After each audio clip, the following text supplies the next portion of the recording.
I am super thrilled. I'm super thrilled to be here with you guys for one reason, because the work that you guys have done on this platform, on this campaign, as a consumer is awesome. As a family member, I am super thrilled to see something that's actually done that isn't stereotypical, that it's actually comes from the heart. So that's what really we're going to be talking about today. Like, how did this program come to life? How did you make it happen? And all the juicy bits on to help others kind of make it come to life as well. So hey, I go by Ani, by the way.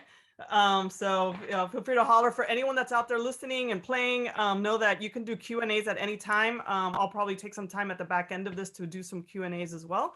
But with that, let's kick this off. How are you guys doing?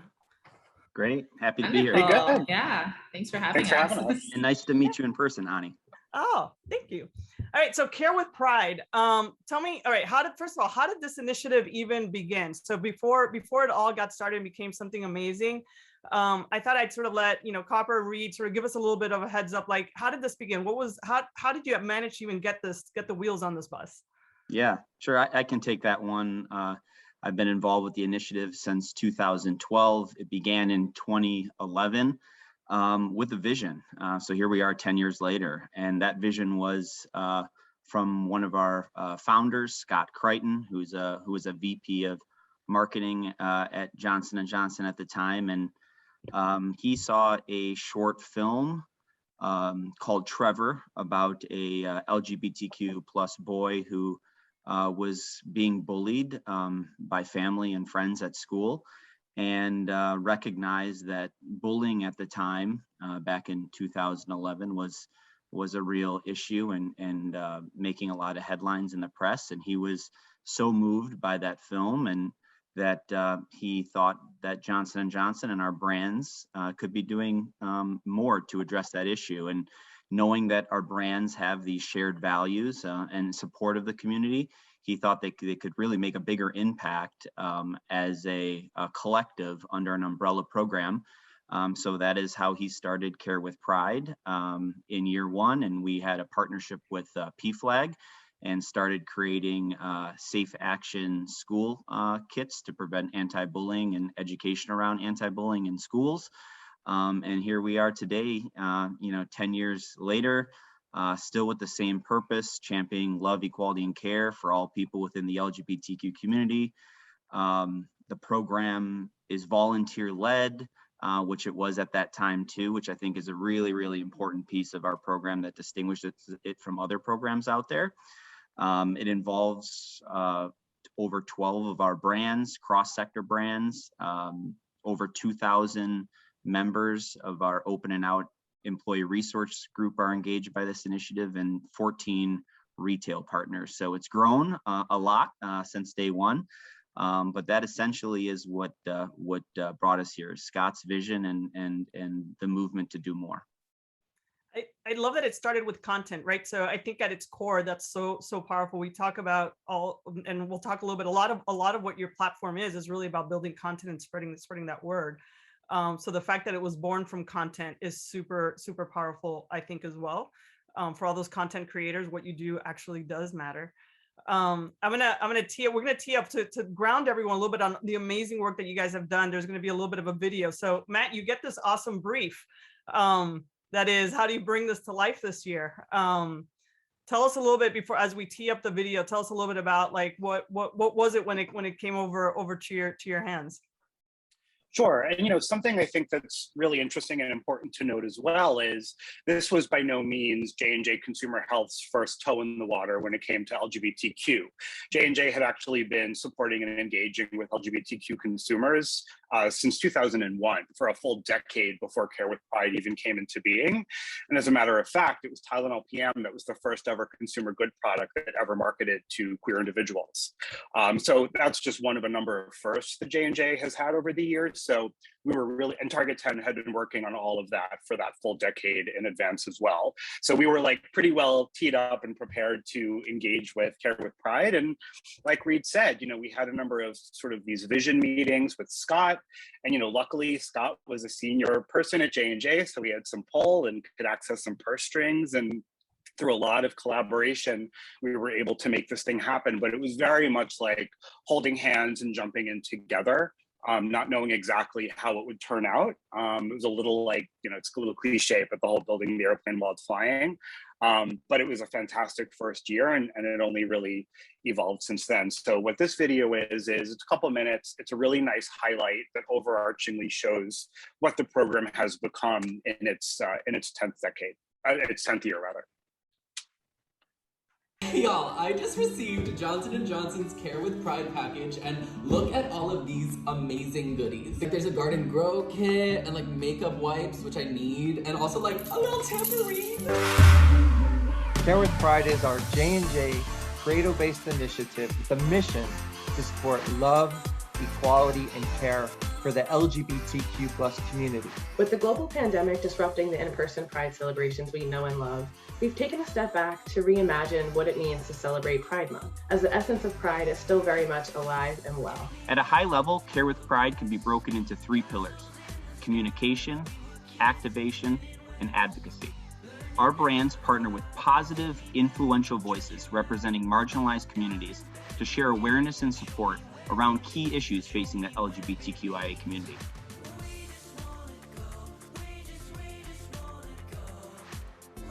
Our activation pillar is how our brands and employees engage in our local communities. We also partner with our retailers by developing limited edition Pride products, where purchase drives donation to an LGBTQ beneficiary. The support of organizations like this that really pushes that awareness, especially what you're doing at Target. I love it. I will be buying every one of those products and telling everybody to go and support that. And lastly, but most importantly, our advocacy pillar. This is where we partner with LGBTQIA nonprofits, such as our national partner, Family Equality. From Pride festivals to Family Week in Provincetown, to your local pharmacy, Care with Pride support of Family Equality has continued to grow. Care with Pride initiative has partnered with Family Equality to send all of this to 500 families whose lived experience embodies the diversity shown on this beautiful artwork.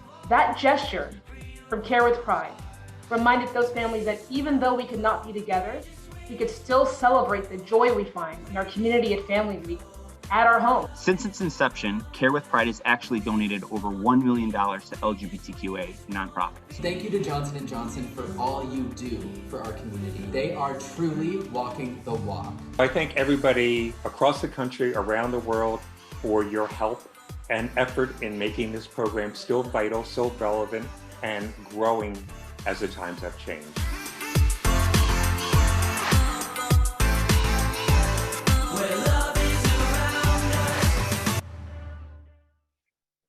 Awesome. Amazing. So it's kind of neat because we talked about, right, content being what birthed this whole idea and content being at the core of this.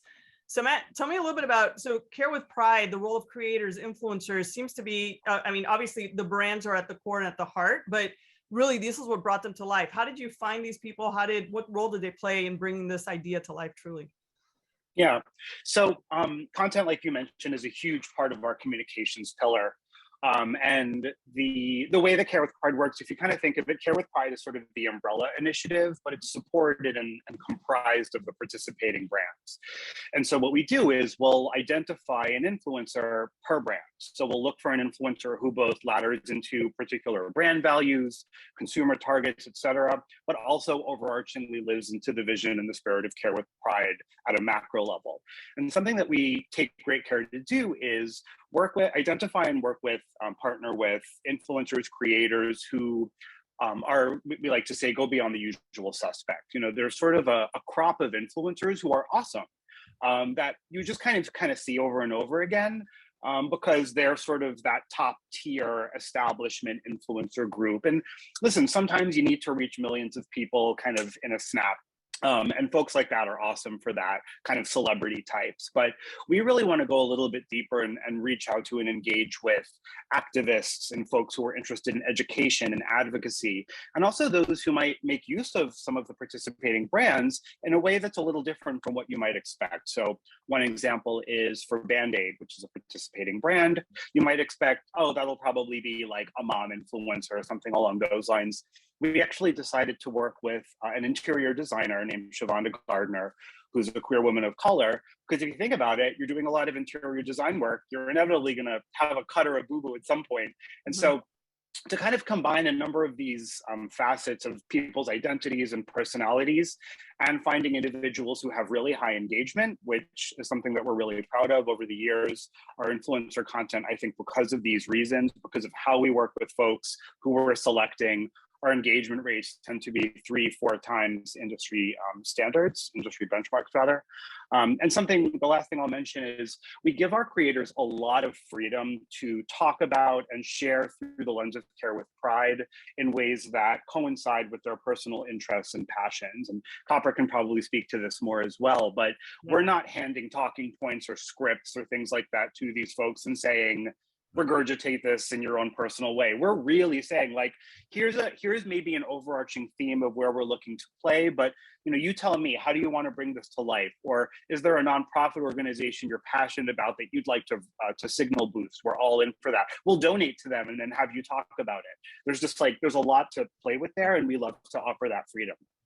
Well, it's the content that you created was super relevant. And yeah, I'm going to flip over to Kopper next, right? Because goes back to that. The reason why you have the liberty to be able to give people that freedom is because you had something that really resonated with some people that you've selected to be part of it. And so Kopper, you have the envious role of dual hats, right? So you have a day job of being sort of like the brand lead from a digital perspective. So tell us a little bit about, was there a different approach when you shifted into developing or working on Care with Pride this year within your overarching role with so many cool brands? Yeah, absolutely. I think oftentimes when you think of a brand partnership or a campaign, when you're working with an influencer or creator, you think of just that time period of when content goes live and you have to post X amount of posts during this time frame, and then that's kind of the end. And then we'll do a wrap report. Thank you for your help. We'll see you next time, kind of thing. But one of the most amazing things that I love about working with Care with Pride is these are true partnerships that last for a long time throughout the year, rather than just your typical maybe during the month of June for a Care with Pride partnership. So you will see a lot of our content is still in the process of going through approvals and going live across the influencer and creator channels, as well as some of our brand channels as well. So one of the beautiful things about working with Care with Pride and the Target 10 team is they're really great at looking at creators and influencers who not only want to do a partnership because they support a brand or love a Neutrogena or love a Band-Aid or an Exuviance, but because they have something that they care about genuinely that aligns with our brand purpose and our initiatives through Care with Pride, that we want to help elevate their voices as well. So not only do we look to them to support our brands, our products, and our initiatives, but we want them to tell their story. We want them to say what is meaningful to them. How can we at Care with Pride and J&J make a difference to make sure that all the things that matter to you are being highlighted throughout this partnership. So you will see through a lot of the partnership and posts that we have, a lot of them don't actually contain any product. They're more so about the creators and influencers telling their coming out stories, sharing tidbits around what it means to be trans, or educating around pronouns and things that really help elevate the true purpose of Care with Pride, rather than just pushing product, which is not always bad, but there's a time and a place for everything. And what Care with Pride is we are here to help support the community rather than just talk about the community. And I think that's the huge differentiating factor. Yeah, well, it gives it that authenticity, right? You're right, because if every piece of content happened to be all about pushing a product, like, we get it, like, it's how do you bring value into this? And so there's throughout my career, right, there's a lot of one of the big challenges is brands wanting to participate in a multi-branded effort versus a solo brand effort, right? So what was participation like as you guys started? Again, I know this has been going on for 10 years, so you have a little bit of groundswell, a little bit happening, but I'm sure every year it's like that, beginning that conversation. What's the engagement from the brand perspective, and how do they see this as part of their overarching portfolio of marketing tools? Yeah, and I think that this is something that Reed can allude to from a product perspective, but something that is really interesting for me is that a lot of brands, even outside of J&J, other brands and companies that I've worked on, they don't always know how to best communicate certain things. And I think that that's kind of where some messaging can fall a little flat, because they're overthinking it. What are the things that we need to say to show that we support the LGBTQIA+ community? There's nothing that you need to say. You just need to show up. You just need to listen. You just need to be there and be supportive. Maybe reshare something. There's nothing necessarily that you have to do, rather than support. And I think that that's where a lot of the foundation of brand support comes from, is just supporting those things. So whether we work with brands that want to do product specific packaging, which is something new to Care with Pride, or relatively new to Care with Pride, we can do that. But we also had brands that just wanted to find a way to become involved. So we had within the donation boxes, we had Zarbee's just put in vitamins for the families. They didn't have Pride specific packaging, but they wanted to be able to contribute to the purpose. We have brands that reach out to a lot of our creators and influencers and thank them for the work that they're doing, just to show that interconnectivity. And a lot of what we're trying to do here at J&J is really just kind of continue the purpose and continue what Care with Pride stands for on a year-round basis. So yes, it's fantastic during Pride Month, but how can we continue to show up for the community on a consistent basis? So they're looking to people like us and people that from a digital perspective too, like giving them those tidbits of who's the audience that you're trying to reach? How can you make sure that you are being inclusive during your marketing? How can you make sure that you don't necessarily have to have one dedicated post a month that talks about LGBTQIA marketing? Like, you don't have to have these things that you check off on a box. You just have to show up when it matters the most and in an authentic way that resonates with the brand too, because of course you don't want to do rainbow washing either or seem performative. You want to make sure that it is authentic to the brand and has true alignment with a lot of the initiatives that we stand for across J&J.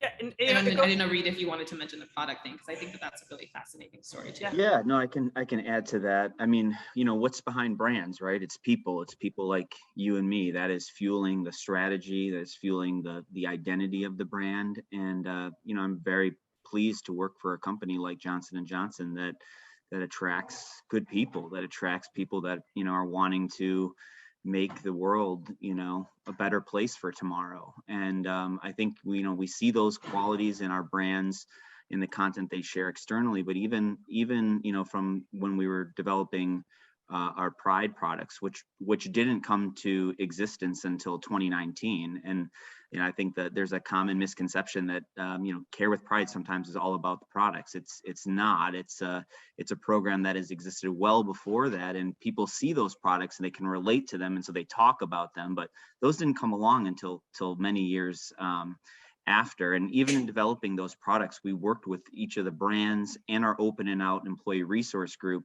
to make sure that we were developing creative that really touched and spoke to the community, and that our statement of authenticity on that package was the right statement. So there was a lot of internal conversations that happened about how do we do this product, and how do we do it right, and how do we drive donation to a LGBTQ beneficiary when that purchase is made, so that it stands out as much more than a physical product that is a transaction in retail. And I think that that little extra, that going a little bit further deeper into how can we make change through this is another representation of what Care with Pride is all about. I dig that story, because I think oftentimes a lot of brand marketers might think that the solution is creating the product. The fact that it took you a long time too sounds like a very negative way of saying that, but you didn't need it for all those years to create an initiative, right? And still create that communication and that engagement. And I think that what that gave you is a lot, again, back to authenticity. And so I'm going to circle back, because one of the things that's really relevant about this program is it's not just an external program. You guys just didn't do a program out to build consumer swirl. This is actually part of your DNA internally. So I want to get through like how this goes beyond a consumer activation, but I wanted to get back to those packages that you guys created, because you reached out to a heck of a lot of families to make a difference and make an impact with those packages. While cool, right? Everyone likes getting swag and stuff. I think there's a lot more to it that really, again, drove that authenticity of the program. I don't know if you guys, Matt, I don't know if you want to start, and y'all can jump in terms of what made those packages different. Yeah, sure. So the origin story for these packages is, as was mentioned in the reel, our national beneficiary for, I think, our 8th year now is Family Equality. And they're a national advocacy group for LGBTQ-based families. And for 25 years, they've had an event in Provincetown, Massachusetts, which is a very well-known queer vacation destination in Cape Cod, called Family Week. And every August for 25 years straight, somewhere, increasing each year, of course, but as of 2019, it was 750 queer families would gather in this like postage stamp of a town. And you would literally, it was all queer families. And so it was a really special place, a magical environment for these families who 99% of the time, they're the odd ones out. They're the only queer family in their town, in their school, in their doctor's office. So it meant a lot for these folks to be able to attend this event. And when COVID, and we had been, as a sponsor of Family Equality, also sponsoring Family Week, showing up in all different ways, events, activations, care packages at the events, etc. So we were like, we can't go to the event, it's canceled for obvious reasons. Folks are stuck at home, they're going a little crazy. How can we still bring some joy to these people? And so we were like, well, we've got some Pride products, but how can we make it even bigger? And so we just started brainstorming and kicking around ideas. And we were like, well, why don't we get some goodies from P-Town, like candy from a famous candy shop that's there, or a coloring book from a well-known queer artist whose studio is based there. Include that in the box. Why don't we work with a well-known queer artist to design a puzzle of P-Town that he makes custom and then shares about on Instagram, and include that in the box. And so it was this really carefully curated box of product, of games, of toys, a garden grow kit for parents, for kids of all ages. And we sent it to these families who had to sign up for it through Family Equality. And we were like, listen, guys, essentially, we know that a lot of you are suffering right now, both kids and parents in different ways. And we want you to know that we're thinking about you. Family Equality is thinking about you, and we're here to support you, even in the absence of the event. And I think that really meant a lot to people. And there was even a letter we got that I get choked up every time I think about it, from a medical professional in Boston who sent us this like multi-paragraph letter just talking about how, this was in August of 2020. It was like one of the worst moments. And he was like, I couldn't believe when I got this box what a difference it made. And that was very much the sentiment. And this year, even though things were opening up again, Family Week was still canceled out of abundance of caution. So we were like, we're going to do it again. We're going to come up with new stuff, new items. We have new Pride products. We made it a little less P-Town focused because we kind of expanded the audience to whom we were distributing it, to make sure that we were reaching some folks who were less advantaged as well, who might not have been able to make it to P-Town in the first place. But that was kind of how this package came about. And now, even though we're very likely going to be able to go back to P-Town for Family Week next year, we're still going to keep the care package going in some way, shape, or form to make sure that we're still able to kind of distribute joy to those who might not be able to make it to some of these events. But, it was really a labor of love. And the reaction that we got really, I think, made everyone feel that very authentically. Yeah. So we're bringing this magic to people's homes, but we're also uplifting small-owned LGBTQ artists and businesses at the same time. So it really felt special in the fact that we were, doing both in that initiative. Right. And you end up with long-lasting brand love, right? So it's not just a one and done kind of situation. I think the magic of this program is you're serving up something of value at a time when people need it, and you're not saying buy me, you're basically saying we're here for you. And long term, doesn't that create a much more, when you look at this as a business model perspective, right? So it's not just the right thing to do, but it's actually the great thing to do from a business perspective as well. And and I think that it really comes down to, and people always think, okay, how do we gain brand equity? How do we gain brand sentiment? How do you continue to make sure that your consumers come back to you? And for us, it's like, okay, how do we make sure that our consumers and the people that we work with know that we care about them and support them? Because when you do that, regardless, they will show up for you. I mean, the same way as your friends, you support your friends, they'll show up for you. And that's who we are as a company. That's who we are as an initiative through Care with Pride. It's just consistently making sure that people feel comfortable, people feel welcome, and people know that J&J Care with Pride will continuously show up and support them. That's right. And it's not just pushing products, it's actually serving up information and content that actually is relevant in a way that's right. Love it. Yeah. And Reed, one of the things you mentioned, you top line really quick on how you guys interacted with Open and Out, but I mean, this is not just a marketing program per se, right? So this is something that also connects internally within your organization. Do you want to talk a little bit about, how this is a platform beyond just a marketing platform, if you will? Yeah, Open and Out is our internal employee resource group, and they are true big partners of ours. historically, in a non-pandemic year, we sponsor over 40 global pride parades. And Open and Out has chapters in over 90 chapters in 4 regions of the world. So we're always trying to get out into our local communities and share that message of love, care, and support. And in a non-pandemic year, those parades are really that time for us all in our local communities here in the U.S. or globally to get into our community and march. And we design collateral, banners, posters, T-shirts, flags that we carry. All those things that our employees would be proud to share and celebrate as employees of Johnson & Johnson in our communities. And when the pandemic happened and we couldn't gather in our local parades and from May to December, we pivoted to that virtual Pride event. And then we've been keeping that virtual Pride event going as a kickoff to June Pride, because it was such a celebrated, fun event that engaged, our internal partners, our external partners and our customers, our nonprofit beneficiaries, and our consumers. It was open to anyone internally and externally to call into, and we could feature a lot of the nonprofits that we support through that event. And then throughout the year, even after June Pride, we try to partner with Open and Out to celebrate or recognize key LGBTQ moments that happen throughout the year. For instance, last month we wore purple for Spirit Day and had some campus activation activities around Spirit Day and anti-bullying around LGBTQ youth. Open and Out hosted an Global Ally Week, which was just unbelievably inspiring week-long event that brought together our employees to talk about the importance of allyship, both in the LGBTQ community and outside of the community. Just recently on November 20th, we recognized Transgender Day of Remembrance, a very important day that recognizes those trans lives lost due to violence and hatred.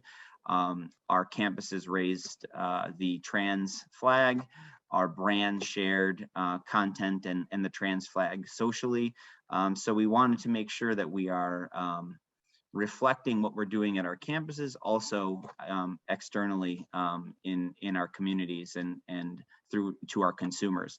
Tomorrow, December 1st, marks World AIDS Day. We have a big World AIDS Day event, a virtual event, where one of our Care with Pride brands, Janssen Positively Fearless, will be featured, as well as one of our Care with Pride influencers to talk about the important work that Janssen is doing on the infectious disease front in battling HIV and AIDS. So this conversation is not one that just is a one and done 1 month conversation. This is something that runs year round in a multitude of ways, and we're so proud of that fact. And something I would add that's just, I think, maybe coming through here, and granted, this is a benefit of a program that is fairly decently sized at this point, and luckily it's only getting bigger, but there's a dynamism to the program in that there's this like constellation of creators, employees, events, partners, and we crisscross and intersect them in addition to kind of the verticals that they each occupy. So there may be a communications plan that's full of creators and influencer content and whatnot, but we'll also bring a creator or two to a conference that we speak at, or they'll attend a virtual event that we put on, or we'll have an internal conversation with them about what's next for Care with Pride. What are you hearing in your communities? And some of it is planned months in advance, some of it happens spur of the moment, but there's a really nice, both kind of very planned, structured aspect, but there's also a really nice organic, dynamic element, which I really give great credit to this team for being able to flow with. It's very much a personality thing too, I think, which is part of our chemistry. But there's a willingness, and you might think J&J, I'd be surprised that they would do that. It's like, not at all. They're among the most open to like, oh, you want to do something next week? Like, let's jump on a call right now and talk about it. And you don't often have that freedom, I think, with other programs. And that's something that helps make this really special. And it also lets us respond to things, both good and bad, in real time in a way you might not expect from like a big company. Well, it embeds it into the company's DNA, right? So you're not resuscitating, a program and, dusting off the dusting it off every year when you get around to Pride Week, which I love, right? So by making sure that it's part of your organization's DNA, it enables you to continue to give it meaning and growth. And as a result, Matt, you're right, it becomes super nimble. It gives you that ability to be nimble. And so you reached out to communities, you made it real, you gave them some value, you made it part of your organization, but you didn't stop there. So Kopper, you guys went back and you actually also did some micro grant strategy overlay into this to add some additional help. Can you talk to us a little bit about, how did that come to be, why, and why did it matter, and what was the role of it? Yeah, absolutely. And I think part of, what I'm just going to keep going back to this. It's how do we continue to support the community, and how do we also elevate the voices of our creators and our influencers that we're working with? So a lot of the micro grants that we provide are in partnership or on behalf of our creators and influencers. So I'll give this example that I love for our Exuviance creator and influencer, Britt Barron. She was very passionate about the Okra Project, which is providing food for trans families within the African American community as well. And a lot of what they do is very important to her and her community. So we did a partnership where she did a Instagram live on the Exuviance platform, where she was giving the history of okra while cooking okra and sharing important facts about the communities, because based on her intersectionality, and how do we continue to elevate those voices too? Because I think that's something that's very important to me too, being a member of both communities. Intersectionality is something that is not always talked about. You can be a minority in one aspect, but you're also a minority in another aspect as well. So how do we continue to show up for our creators and influencers for those moments that matter to them? So a lot of the work from a microgrant perspective, Target 10 does a fantastic job, looking for these organizations and honing in on these organizations in partnerships with our creators and influencers and saying, hey, how can we make this work for Care with Pride? Or not even how do we make it work? How can we make sure that Care with Pride can show up for this smaller organization? We work with a lot of nonprofit organizations, but I think microgrants are sometimes the ones that really matter, because even the smallest difference can really impact people, and to a level that they just don't understand or really acknowledge. And I think that sometimes, these big initiatives like Care with Pride, you often see high dollar amounts of donations left and right across, the organizations, but people don't really pay attention to the small moments that matter. And I think that that's something that's very important to us too. It doesn't really matter the size of the support. It's just the fact that we're constantly showing up. Yeah, and to me, it goes back to authenticity, right? So the fact that you actually understand and you've engaged with the community in a way that feels a lot more intimate, unlocks those opportunities, but gives you the awareness of how you can help and where this program can help. Reed, this is just the beginning. So apparently you're going global with this now. Yeah. So great news on that front. So, J&J, the world's largest healthcare company, right, with over 130,000 employees globally. With the success that we've had in the U.S., we're at a pivotal point in 10 years. We thought, this couldn't be a better time to bring this to other countries and regions. So we, and I've said it before, but I'll say it again, just a credit to our executive sponsor, Mike Marquis, and our North American leadership team for recognizing the importance of this initiative and wanting to bring it to our other campuses and countries that we operate in. So we put together a 3-year growth plan, expansion plan, and proud to say that we're expanding globally starting next year with 5 countries, and then 8 countries after that, and the remainder of the countries that we operate in 2024. But we're really excited. I mean, I think each country is going to face its own challenges and opportunities, which we're going to learn more about as we take this globally, and hopefully using the US as an example, put together a comparable program to address some of those challenges and be that support system, not only for our employees at our J&J campuses in those countries, but the consumers and the communities that exist in those areas.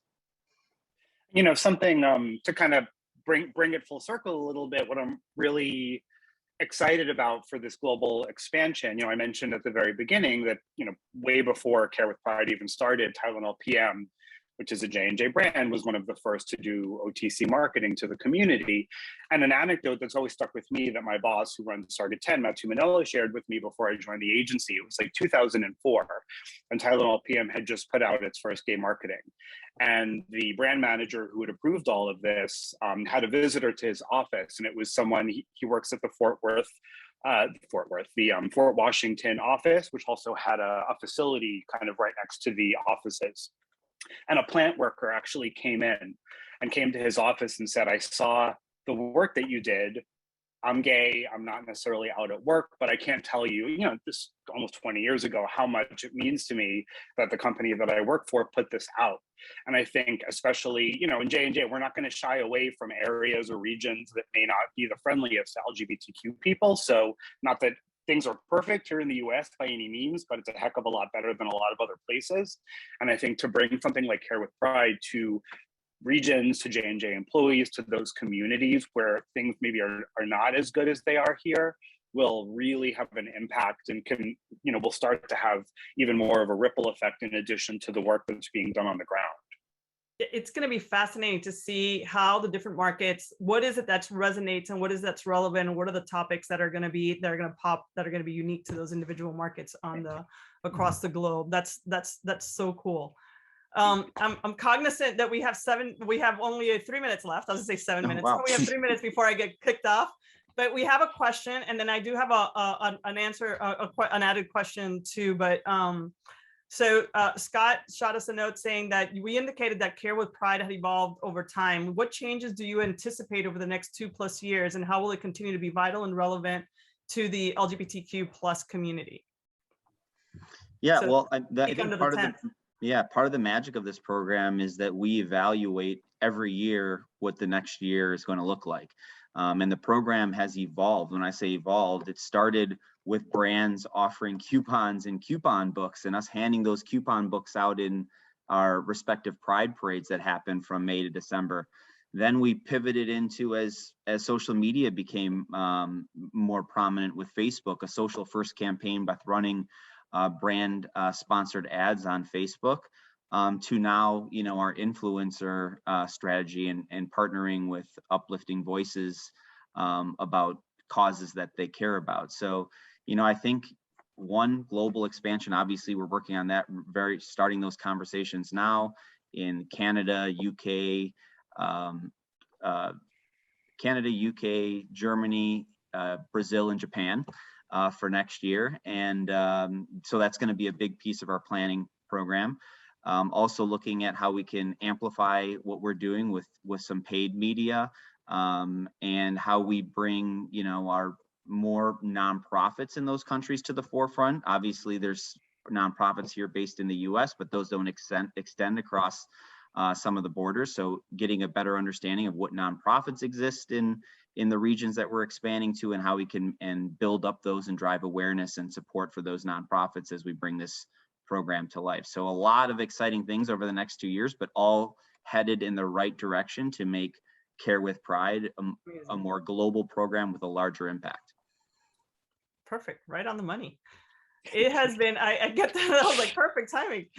I'm gonna guess that someone from Brand Innovators will be popping in with a big hook, but before they kick me out, I do want to say again, this has been an honor to meet you guys and be a part of this conversation. I do think that you've created something that's truly special, in that it's not a program that's just, you did it and then we celebrate it and you're out, but it's something that it's a commitment. It's something that you hand down within the organization, and now are handing across borders. So kudos to you guys. It's been an honor to be here with you. I appreciate the time. Same. Thank you very much. Thank you so much. Yeah, it's been fantastic. Yes. Thank you, everyone, and thank you, Ani, for moderating that fantastic panel. Talking quickly about the evolution of Care with Pride. Reed, I believe you were on our stage at one of our first LGBTQ+ live casts. So to see how the program has evolved even in those 18 months has been really impressive. So thank you all for your continued commitment.